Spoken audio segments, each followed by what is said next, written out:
Hello po sa inyong lahat mga ka-crypto. Ako po si Pinoy Crypto Trader at sa video na ito ay atin pong pag-uusapan ang tungkol dito sa balitang ito. Kung saan ang sabi rito ay Grayscale files new application with SEC to launch a spot Bitcoin ETF. Ayan. Nag-file po ulit ng panibagong application ang Grayscale kay SEC. Yan, para ilabas po nila or i-launch po nila ang kanilang spot Bitcoin ETF.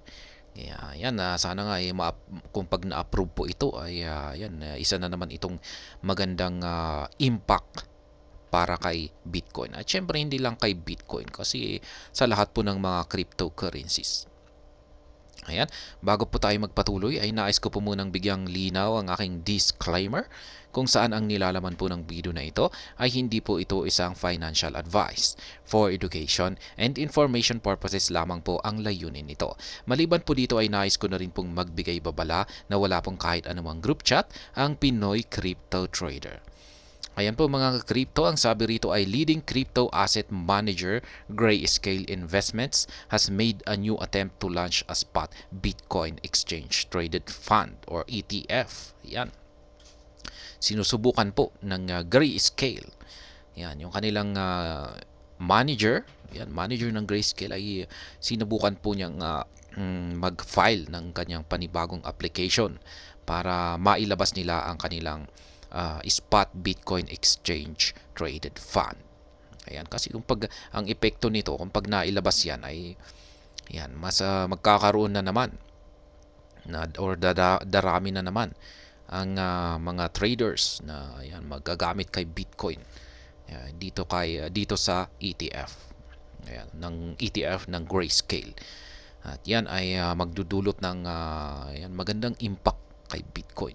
According to an announcement today, Grayscale submitted an S3 form registration statement with the US SEC to list the shares of its Bitcoin Trust or GBTC on the New York Stock Exchange, ARCA. Ayan. It bears mentioning that the move is part of Grayscale's effort to convert GBTC into a spot Bitcoin exchange traded fund. Ayan. Yung kanilang balak po rito ay kanilang i-convert ang kanilang GBTC yan sa spot Bitcoin exchange traded fund. Notably, the crypto asset manager pointed out that it will be able to convert GBTC to a spot Bitcoin fund after NYSE ARCA's 19B-4 application has been approved. Ayan. Mangyayari lamang daw po ito kung pag na-approve yung kanilang tinatawag rito na NYSE ARCA's 9B-4 application. The company also added that the SEC must declare the S-3 form effective. Yan, kailangan din po ng SEC. Yan, kailangan ng participation dito ng SEC. Yan, para magkaroon po talaga ng legit na approval dito. Yan, kailangan po nilang i-declare yung S-3 form. Per Grayscale, issuers looking to offer equity securities under the 1934 Securities Act usually file application on S1 form. However, Grayscale pointed out that the GBTC is eligible to use Form S-3 because its shares have already been registered under the Securities Act of 1934. Ayan. Pwede, sabi rito, ay yung S-1 form sana yung pwedeng gamitin yan, ng Grayscale. Pero ngayon ay eligible na po ang GBTC yan, na gamitin ang S-3 na form kasi yan nakaregister na po ito yan sa Securities Act of 1934. Importantly, GBTC is ready to operate as an ETF upon receipt of these regulatory approvals on behalf of GBTC's investor. Ayan, the company said. Ayan, handang-handa na po pala ang GBTC. Ayan, mag-operate bilang isang ETF. Yan, ang hinihintay lamang ay dito ay yung approval, yung regulatory approval. Ayan. Kaya Grayscale looks forward to working collaboratively and expeditiously with the SEC on these matters. Ayan. Kaya handang makipagtulungan daw po ang Grayscale yan sa SEC para matapos na kaagad ito. Ayan, yung kanilang para ma-approve na kaagad. Ayan, ang kanilang Bitcoin spot ETF. Grayscale's efforts to launch a spot Bitcoin ETF. Grayscale has been making a significant efforts to convert its GBTC into a spot Bitcoin fund. However, all efforts have not yielded positive results due to SEC's continuous denial of the company's application. Ayan. Hindi po sumusuko ang Grayscale na i-convert nila ang kanilang GBTC sa spot Bitcoin fund. Pero ayan, hindi po sila nagkakaroon hindi po sila nagtatagumpay or nagkakaroon ng positive results kasi lagi pong dinideny. Ayan, tinatanggihan ng SEC yung kanilang mga applications. Kaya yan pero ang kahanga-hanga ay hindi po talaga sumusuko ang Grayscale. Ayan. Consequently, Grayscale filed a lawsuit against the SEC last year. The move was to legally compel the regulator to give a favorable decision that could lead to the launch of a spot Bitcoin ETF. Ayan. Dahil dyan ay kinaso po pala ng Grayscale ang SEC nitong nakalipas na taon. Ayan, dahil sa ayaw po nilang pagbigyan ang Grayscale. Ayan, i-launch or ilabas yung kanilang spot Bitcoin ETF. As reported earlier, Grayscale won the case in August. Ayan, panalo po ang Grayscale nitong buwan ng August lamang, nitong nakalipas na buwan ng August. Hence, the US Court of Appeals for the District of Columbia Circuit ordered the SEC to reconsider its decision. Ayan, mismong yung US Court of Appeals ang nagsabi or nagbigay ng order sa SEC na i-reconsider nila yung kanilang naging decision dito. Yan sa pag-deny sa mga application ng Grayscale. Last week, the SEC signaled that it would not appeal the court's ruling, prompting Grayscale to file a new application to convert GBTC. Ayan.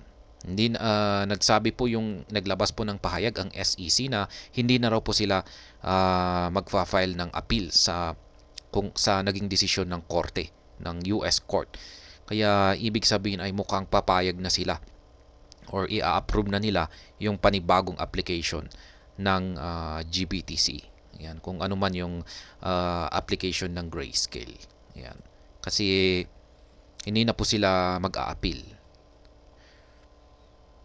At ayan, Grayscale aims to convert its investment products into ETF. Ayan, kino-convert po ni Grayscale yung kanyang mga investment products sa ETF. It is worth mentioning that GBTC is one of the largest BTC investment products globally with a holding of $17.57 billion. Ayan. Pinakamalaki daw po ang GBTC. Yan, largest BTC investment products globally. Ibig sabihin sa buong mundo. Yan, sapagkat meron po silang yung holdings po nila dito ay umaabot ng $17.57 billion. The GBTC is one out of the 17 funds Grayscale offers. Interestingly, the company is aiming to convert all 17 investment products into exchange-traded funds. Yan. Meron po kasi silang 17 na mga investment products. At ito ay nais nilang i-convert sa ETF. Grayscale has already applied to convert its Bitcoin Trust into a spot Bitcoin ETF. Ayan nga yung napag-usapan natin yung napag-usapan natin kanina. Yan yung gusto talaga nilang i-convert yung kanilang Bitcoin, yan yung kanilang Bitcoin Trust or funds.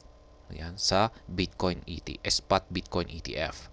Earlier this month, the company collaborated with NYSE Arca to convert its Ethereum Trust. Ayan. Yung Ethereum Trust naman, the largest Ethereum investment product globally, into a spot fund. Ayan, kino-convert nila. Quest to launch spot Bitcoin ETF intensifies. Ayan, mukhang mas lalong tumitindi yung kanilang plano rito na i-launch ang kanilang spot Bitcoin ETF. Meanwhile, the quest to launch a spot Bitcoin ETF in the US has gained momentum with top financial institutions like BlackRock and Fidelity Investments joining the race. Ayan. Kaya hindi lamang po si Grayscale, may iba pang mga malalaking financial institution na rin. Ayan, mga kilalang financial institution ang nagbabalak na mag-launch ng kanilang spot Bitcoin ETF. At yan po ay walang iba kundi sina BlackRock at saka si Fidelity Investments. Yan. Mga malalaki pong mga financial institution ang mga yan. Following the involvement of BlackRock and other prominent financial institutions, top crypto stakeholders including Michael Novogratz, yan, opine that SEC is under pressure to approve a spot Bitcoin ETF. Ayan. Siyempre, talagang mapipressure ang SEC rito kung pag yung mga naglalakihan na mga financial institution ang siyang nag-a-apply. Yan, alam naman po natin na ang SEC ay ayaw na ayaw po nila sa mga crypto. Yan. Pagdating sa crypto ay parang mainit yung kanilang sila ay naha-high blood or parang talagang ayaw nila sa mga crypto. Yan, pero parang sila ay under pressure, parang napipilitan lamang sila, parang mapipilitan sila na i-approve yung mga spot Bitcoin ETF ng mga malalaking mga financial institution na ito. Ayan. Katulad na lamang ni BlackRock. Ayan. Yung mga kung pag napakalaking financial institution ay makakapangyarihan ang mga yan. Kaya talagang parang walang magagawa ang SEC yan, kundi ang i-approve ang mga ito. Earlier today, top market analyst Scott Melker speculated that the SEC's language and tone regarding the launch of spot Bitcoin ETF has changed to approval. Ayan, yan po, ayon po kay Scott Melker, isa po siyang kilalang market analyst na napansin daw po niya na yung tono or yung parang paraan sa pananalita or pagpapahayag ng SEC yan ay mukhang medyo maganda na. Parang okay na. Ayan, parang nagbago at parang sila ay sang-ayon na yan, mailabas ang mga spot Bitcoin ETF.